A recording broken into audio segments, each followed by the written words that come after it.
SSC batch 26 ইতিহাসকে ভয় নয়, এবার আমরা ইতিহাসকে করব জয়। তো সপোজ ক্লাসরুম ফেসবুক পেজ এবং ইউটিউব চ্যানেলের পক্ষ থেকে তোমাদের প্রত্যেকটা সাবজেক্টের সাজেশন ভিডিও দেওয়া হচ্ছে। তো তারই ধারাবাহিকতায় আজকে আমি তোমাদের ইতিহাস ও বিশ্ব সভ্যতার যে সাজেশনটা ইনশাআল্লাহ সেটা তোমাদেরকে দিব। আমি তোমাদেরকে গ্যারান্টিতে বলতে পারি, তোমরা যদি আমাদের প্রত্যেকটা সাবজেক্টের সাজেশন ফলো করতে পারো তাহলে তোমরা টেস্ট এবং ফাইনালে 2 জায়গায় জিপিএ 5 পাবা। আর আজকে যে সাজেশনটা ইতিহাস ও বিশ্ব সভ্যতা, এটা যদি ফলো করো তাহলে ইনশাআল্লাহ পরীক্ষায় 90+ মার্ক পাবা। ওকে, বেশি কথা না বলে চলো মূল ভিডিওতে চলে যায়। আচ্ছা, প্রথমে আমরা তোমার হচ্ছে মার্ক বন্টনটা দেখে নিই। তোমার হচ্ছে এমসিকিউ থাকবে কয়টা? 30টা, 30 মার্ক। ওকে, সিকিউ থাকবে তোমার হচ্ছে 20টা, 10টা দিতে হবে। 10টার জন্য হচ্ছে ভাই তোমার এসকিউ তোমার হচ্ছে 20টা থাকবে, 10টা দিতে হবে, তোমার মার্ক হচ্ছে 20। আর সিকিউ হচ্ছে তোমার 5টা থাকবে, তুমি হচ্ছে 5টাতে 50 মার্ক পাবে। টোটাল হচ্ছে তোমার 100 মার্কের পরীক্ষা হবে। ওকে, চলো আমরা শুরু করি।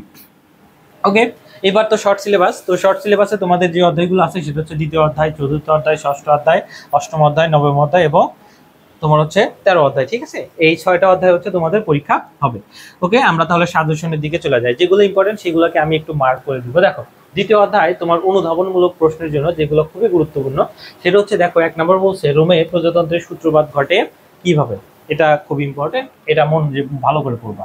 হ্যাঁ, তারপরে দেখো সিন্ধু সভ্যতার নগর পরিকল্পনার ব্যাখ্যাটা করো। এটা তোমরা, এটা ইম্পর্টেন্ট, তোমরা একটু মনোযোগ দিয়ে পড়বা। ঠিক আছে, তারপর দেখো ধর্মীয় ক্ষেত্রে রোমানদের অবদান ব্যাখ্যা করো। এটা খুবই গুরুত্বপূর্ণ। হ্যাঁ, এটা খুবই গুরুত্বপূর্ণ। তারপর দেখো প্রাচীন মিশরের ইতিহাস জানার ক্ষেত্রে রহস্যের স্টোনের ভূমিকা ব্যাখ্যা করো।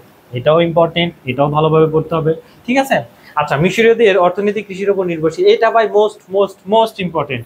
এটা তোমাকে খুব ভালো করে পড়তে হবে, খুব ভালো করে পড়তে হবে। হ্যাঁ, এটা তোমাকে খুব ভালো করে পড়তে হবে। তারপর দেখো নবপল্লীয় যুগে বলতে কি বোঝো, ইম্পর্টেন্ট, পড়বা। আচ্ছা, মরা মানুষের ডিবি বলতে কি বোঝায়, গুরুত্বপূর্ণ, একটু পড়তে হবে তোমাদের। আচ্ছা, হায়ারোগ্রাফিক বলতে কি বোঝায়, এটা খুবই গুরুত্বপূর্ণ, পড়বা একটু মনোযোগ দিয়ে। তারপর দেখো হেলেনিস্টিক সংস্কৃতি বলতে কি বোঝায় বা কি বোঝো, এটাও ইম্পর্টেন্ট। ঠিক আছে, আচ্ছা, মিশরীয় নীল নদের দান বলা হয় কেন, গুরুত্বপূর্ণ ভাইয়া, এটা পড়তে হবে।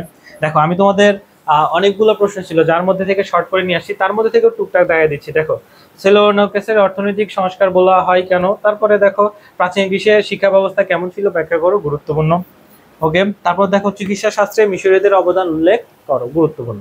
তার মানে আমরা এখানে যতটা টপিক দেখলাম সবগুলোই গুরুত্বপূর্ণ, তবে এটা হচ্ছে সবচেয়ে বেশি ইম্পর্টেন্ট, তারপরে এটা সবচেয়ে বেশি ইম্পর্টেন্ট। ঠিক আছে, তারপর হচ্ছে তোমাকে এটা হচ্ছে তারপর ইম্পর্টেন্ট, এই 3টা সবচেয়ে বেশি ইম্পর্টেন্ট। প্রত্যেকটা ইম্পর্টেন্ট, প্রত্যেকটা একটু ভালোভাবে পড়বা। ঠিক আছে, ওকে, চলো আমরা নেক্সটে যাই। আচ্ছা দেখো, এইবার দেখো চতুর্থ অধ্যায়। চতুর্থ অধ্যায় যেগুলো আমরা খুবই গুরুত্ব সহকারে পড়বো। দেখো ইতিহাস ত্রিপত্রির সংঘর্ষ বলতে কি বোঝায়, এটা গুরুত্বপূর্ণ, পড়তে হবে। তারপর দেখো মৎস্যনয়ন বলতে কি বোঝায়, এটা খুবই গুরুত্বপূর্ণ, এটা বেশি ভালো করে পড়বা তোমরা।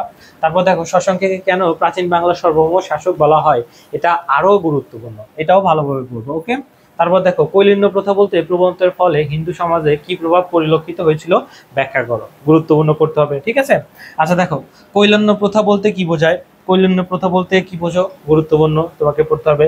সমাজে মৎস্যনয়নের প্রভাব কিরূপ ছিল, এটা মোস্ট মোস্ট মোস্ট ইম্পর্টেন্ট, এটা আসার মতো প্রশ্ন। আচ্ছা দেখো গঙ্গারিডো রাজ্যের অবস্থান ব্যাখ্যা করো। ঠিক আছে, পড়তে হবে। তারপর দেখো আচ্ছা মৎস্যনয়নের অবসান ঘটে কিভাবে, এটাও গুরুত্বপূর্ণ, পড়বা। প্রাচীন বাংলার মৎস্যনয়নের প্রভাব কি ছিল, কিরূপ ছিল, এটাও গুরুত্বপূর্ণ, পড়বা। ঠিক আছে, যেগুলো বেশি গুরুত্বপূর্ণ বললাম সেগুলো একটু বেশি ভালোভাবে পড়বা। ওকে, তারপরে দেখো এবার আমরা ষষ্ঠ অধ্যায়ে আসবো। ষষ্ঠ অধ্যায় দেখো অনুধাবনমূলক প্রশ্নের জন্য যেগুলো গুরুত্বপূর্ণ।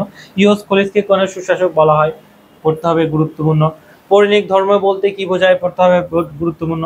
বাংলাকে বুলগারপুর বলা হয় কেন, এটা মোস্ট মোস্ট মোস্ট ইম্পর্টেন্ট, এটা পরীক্ষাতে আসবে আসবে আসবে ইনশাআল্লাহ। ওকে, দেখো বাংলায় স্বাধীন সুলতান যুগের সূচনা হয় কিভাবে, কি, হ্যাঁ, গুরুত্বপূর্ণ। ওকে, এটাও পড়তে হবে। তারপর দেখো নৌ বাংলায় প্রথম নৌবাহিনীর গঠন করা হয় ব্যাখ্যা করো, গুরুত্বপূর্ণ, তোমাকে পড়তে জানতে হবে একটু। ওকে, চলো আমরা নেক্সটে যাই। এবার আমরা অষ্টম অধ্যায়। এবার আমরা অষ্টম অধ্যায়ে যে গুরুত্বপূর্ণ প্রশ্নগুলো সেগুলো দেবো। পলাশী যুদ্ধের ফলাফল ফরাসিদের উপর কিরূপ প্রভাব পড়েছিল, পড়বা, গুরুত্বপূর্ণ।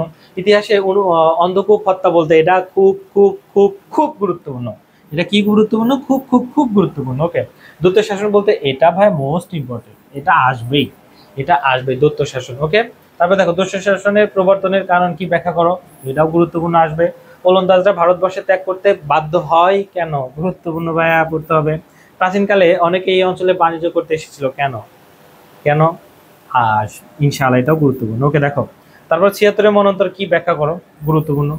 আচ্ছা, তার মানে যতগুলো ছিল সবগুলোই গুরুত্বপূর্ণ, একটু পড়তে হবে। ওকে, আমরা কিন্তু খুব একটা বেশি টপিক দিই নাই, অল্প কিছু টপিকই তোমাদের জন্য সাজিয়েছি। তারপর ৯ম অধ্যায় দেখো, তিতুমিরের ধর্ম সংস্কার আন্দোলন কেন গুরুত্বপূর্ণ, এটা আর পড়তে হবে না। বাংলায় নীল বিদ্রোহ, এটাও গুরুত্বপূর্ণ ভাই, এটাও পড়ার দরকার নাই। তারপর দেখো শিক্ষা বিস্তারে নবাব, এটা তো আরো গুরুত্বপূর্ণ। আচ্ছা দেখো, বিদ্যাসাগরকে বাংলা গদ্য সাহিত্যের জনক বলা হয় কেন, এটা পড়বা, তবে নাও আসতে পারে, তো আসতেও পারে। তারপর দেখো, ফকির সন্ন্যাসীরা বিদ্রোহ হয়েছিল কেন, এটা ভাইয়া খুবই গুরুত্বপূর্ণ, এটা খুব হট টপিক। তারপর দেখো, ব্রিটিশরা নীলগড়দের প্রতি নির্যাতন করেছিল কেন, ভাই এটা মোস্ট ইম্পর্টেন্ট, এটা আসবে ইনশাআল্লাহ।